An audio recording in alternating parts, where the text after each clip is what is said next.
పడినటువంటి మూర్తి. అటువంటి మహానుభావుడు ఏ చేతితో దశావతారాలలో ఉద్ధరించాడో ఆ స్వామి దర్శనమే దశావతార దర్శనము.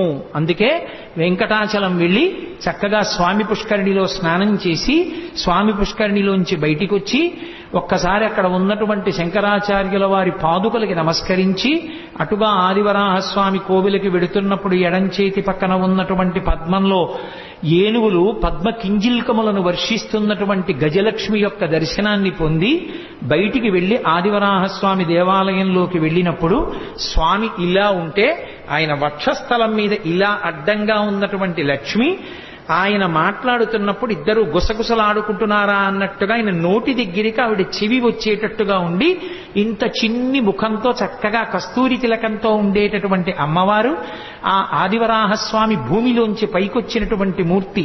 ఆ ఆదివరాహస్వామి దర్శనం